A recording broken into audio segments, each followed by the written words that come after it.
حضور نے فرمایا جب موت کا وقت آتا ہے اس وقت فرشتوں کی ایک پوری گارد آتی ہے. عام لوگ سمجھتے ہیں کہ ملک الموت روحیں قبض کرتا. اس سے آگے لوگوں نے پھر ایک ردہ رکھ لیا کہ جب ایک ملک الموت ساری زمین پر اتنے جہان پر گھومتا اور سب کی جانیں نکالتا تو حضور اگر حاضر ناظر ہو جائیں پھر کیا. یہ ہمارے دوست کہتے ہیں یہ بات ہی غلط ہے.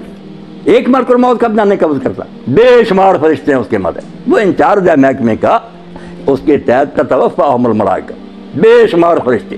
تو اللہ کے رسول نے فرمایا پورا دستہ, ایک انسپیکٹر ہوتا اس کے ماتحت سپاہی ہوتے, وہ آ کر اتنی دور بیٹھ جاتے ہیں جہاں تک اس مردے کی نظر جاتی ہے, وہ نہیں قریب آتے, باقی سب سپاہی بیٹھ جاتے ہیں. یہ انچارج آتا, اگر وہ نیک ہے اس کے پاس جنت کا خوشبو سے بسا ہوا رومال ہوتا, سنگھاتا, اسے اللہ کا سلام کہتا اور کہتا چل اپنے رب کی طرف, تیرا رب تجھ سے خوش ہے, تو اس سے خوش ہے. خوشی خوشی اس کی روح روانہ ہو جاتی.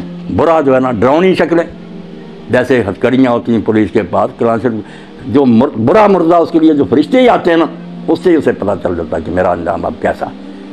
مسکراتے چہروں کی بجائے ڈراؤنی شکلیں, بدبودار رومال, غضب آلود نگاہیں, وہ چھپتی پھرتی پھر روح نکالتے مار مار. اور اسی وقت جب وہ رومال میں اس کو لپیٹتا دوسرے سپاہی آگے آ جاتے ہیں, اس سے وہ وصول کر لیتے ہیں, نیک روح تو لے کر جاتے ہیں.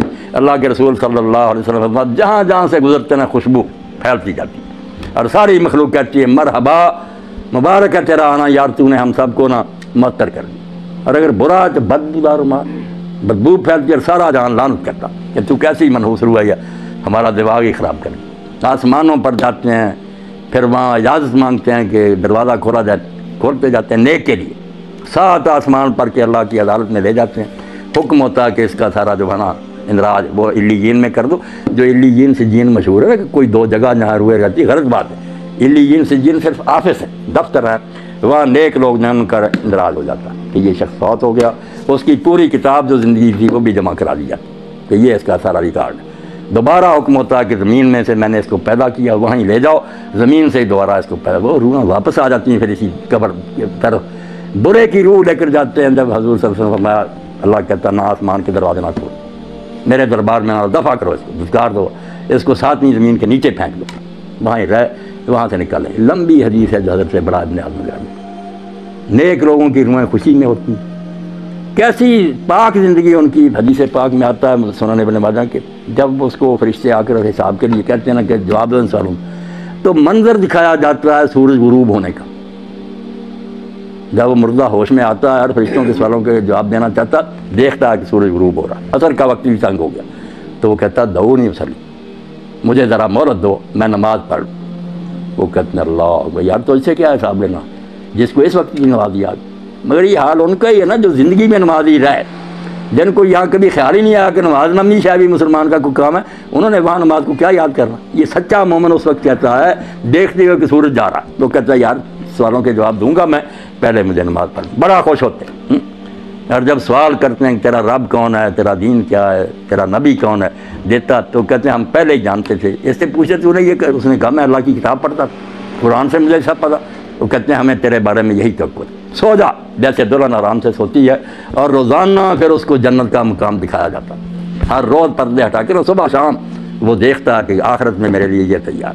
خوشیاں جیسے مہمان خانے میں ریسٹ ہاؤس میں بیٹھے نا, وہاں دیکھتا ہے کہ میرے لیے یہ انعام ہے, خوشیاں ہی خوشیاں. اور دوسرے کو صبح شام جہنم دکھائی جاتی, جیسے پھانسی کا ہاتھ دکھایا جاتا کیا یہ ہے تیرے لیے, اب پھانسی گلے میں پڑنے. وہ بیچارہ پہلے ہی مرتا, مرنے سے پہلے روز مرتا ہے کہ یہاں میں جانے والا ہوں. اللہ فرماتا نار یوردون علیہ غدوم, صبح و شام فرعون اور اس کی جماعت جہنم کے آگے سے گزارے جاتے ہیں, وہ دکھائی جاتی ہے. اور یوم القیامت یردون الی اشد العذاب, جب قیامت کا دن ہوگا سچ مچ داخل ہو جائیں. یعنی مرنے سے پہلے ہی فرشتوں کے شکلوں اور رویوں سے ہی پتہ چل جاتا ہے کہ میرا اشرف کیا ہے.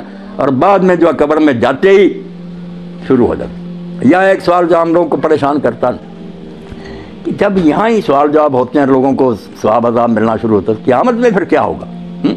جو کہتے ہیں صاحب کتاب قیامت کو ہونا ہے, ادھر آپ بیان کر رہے ہیں کہ سوال جواب ہوتے ہیں اور ثواب عذاب ہوتا.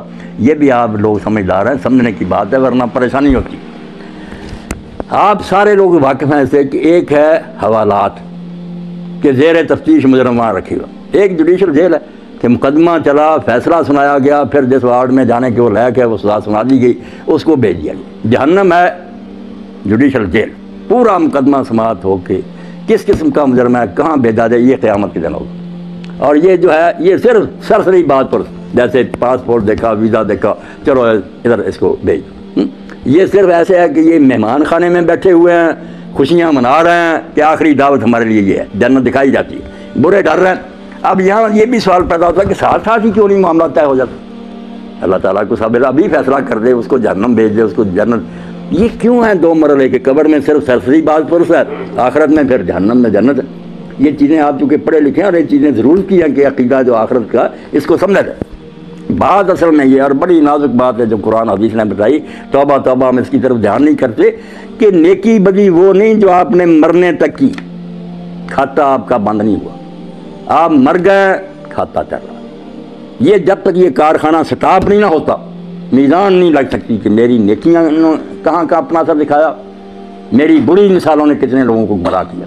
یہ جب قیامت آئے گی نا، اس وقت ہوگا کہ ڈاکٹر صاحب نے کتنے لوگوں کو دین کی طرف رغبت دلائی، ان کی وجہ سے کتنے لوگ دیندار بنے، انہوں نے اپنی اولاد کو، یہ سارا حصہ قیامت کے دن نکلنا۔ اللہ کہتا ہے نکتب ما قدموا وآثارہم، ہم وہ بھی لکھتے ہیں جو زندگی میں تم نے آگے بھیج دیا، اور وہ بھی لکھتے ہیں جو فٹ پرنٹس ہے، آپ کے قدموں کے نشان رہ گئے نا، اور لوگ اس پر چل رہے ہیں۔ اس لیے اللہ کے نبی علیہ السلام کی نیکیوں کا آپ اندازہ کریں۔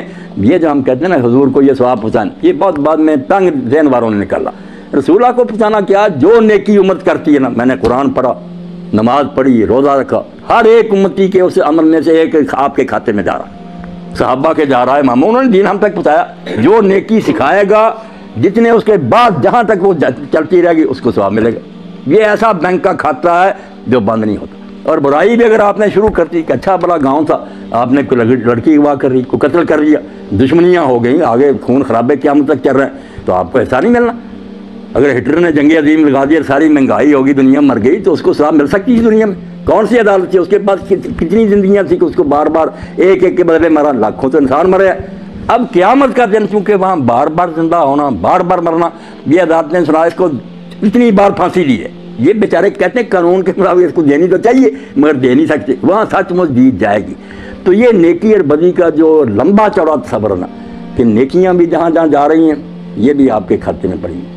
اسی لیے اللہ کے رسول علیہ السلام فرماتے ہیں آدم کا پہلا بیٹا جس نے اپنے بھائی کو قتل کیا، اب جب قتل ہوتا ایک گناہ اس کے کھاتے میں اور قتل کا پڑتا جاتا کہ تو نے یہ سننا شروع کی، اگر یہ بد رسم تو شروع نہ کرتا تو کیوں انسانوں میں قتل ہوتا؟ اب جب تک قیامت نہیں آتی آپ سمجھ جائے کہ کھاتا نہیں پتہ چل سکتا کہ اس کی نیکیاں کتنی بنی، برائیاں کتنی بنی۔ اس لیے محتاط رہنا چاہیے کہ میں اپنے طرز عمل سے کہیں اولاد کو گمراہ نہ کر لوں، میرے دوست نہ بگڑ جائیں، میرا خطبہ سننے والے نہ، میں مر جاؤں گا مگر میرے گناہ کی جو گٹھلی ہے یہ بھاری ہوتی جائے گی۔ کوشش کروں کہ میں اچھی مثال قیام کروں تاکہ اس پر لوگ چلیں تو میرے مرنے کے بعد بھی وہ ثواب مجھے پہنچتا رہے۔ اس لیے اس کے سوا کوئی چارہ نہیں کہ جاتے وقت صرف سرسری کاغذات دیکھے جائیں، ان کو مہمان خانے میں ٹھہرا دیا جائے، ان کو حوالات میں بند کر دیا جائے اور انتظار کریں آخری عدالت کا کہ جب آخری عدالت آئے گی پھر ہاتھ پاؤں بولیں گے، فرشتے گواہی دیں گے، زمین بولے گی، سارا تیرے نیکی بری کا کچا چٹھا آ جائے گا، جنت دوزخ کا فیصلہ اس وقت ہوگا۔ اور جنت دوزخ بھی کوئی ایک نہیں، اب جنت کا نبی علیہ السلام نے فرمایا کہ تم سمجھو بس جنت میں چلے ایک برابر ہے، وہاں 100 درجہ ہے جنت کا۔ ہم دیکھتے ہیں نا کہ بینک بنے اتنی منزل، 100 منزل، اور منزل بھی اتنی دور، فرمایا یہ زمین ہے جتنی دور آسمان ہے وہاں دوسری جنت، اتنی دور ہی پھر تیسری جنت، 100 آسمان زمین جو ہے اتنے ہیں، اور سب سے آخری جو ہے وہ فردوس ہے، سب سے آخری، جس میں اللہ کے رسول نے فرمایا اس کی جو چھت ہے اور اللہ کے عرش سے نیچے سب سے اوپر اللہ کا تخت ہے، اس سے اوپر فردوس کی چھت ہے، اس فردوس کی چھت کا نام عربی زبان میں الوسیلہ ہے، اور وہ صرف ایک بندے کو الاٹ ہوگا ساری کائنات میں۔ وہ کتنا خوش قسمت ہوگا، اور وہ کون ہے؟ خود محمد رسول اللہ صلی اللہ علیہ وسلم۔ فرمایا وہ ایک آدمی کو ملنا ہے، اور امید ہے کہ میں ہی ہوں مگر میں دعویٰ نہیں کر سکتا، تم میرے لیے اذان کے بعد وہ مانگو۔ اس لیے ہم جو ہے صلی اللہ علیہ وسلم میرے لیے وہ مقام اور مرتبہ مانگو، ہم کہتے ہیں آتے محمد علیہ وسلم کہ اللہ جو تیرے قریب کا وہ مقام ہے وہ حضور کو دے۔ تو جنت میں بھی بہت مراتب ہیں، اس لیے جتنی جتنی نیکیاں بنیں گی، کوئی نیچے کی منزل میں رہ جائے گا، کوئی دوسری میں، کوئی 100ویں میں پہنچے گا، اور جہنم میں بھی اسی طرح بہت طبقے ہیں، ایک ہی نہیں کہ سارے ایسے ہی مجرم ایک ہی طرح اکٹھے کر رہے، نہیں، جیسے پھانسی والوں کی کوٹھیاں الگ ہیں، دوسروں کی آسانیاں، جہنم میں بھی ہے، کسی کے گناہ معمولی ہے اس کو ہلکا عذاب ہوگا۔ جیسے ابو طالب میں رسول اللہ کے چچا، تو نبی علیہ السلام سے جب پوچھا کہ اللہ کے رسول، حضرت عباس نے پوچھا بھائی تھے ان کے ابو طالب کہ آپ کے چچا نے آپ کی اتنی حمایت کی، دشمنوں کے مقابلے میں اس طرح وہ سینہ تان کر کھڑا رہا، حفاظت کرتا۔ آپ کی اس امداد سے اس کو کوئی نفع پہنچا؟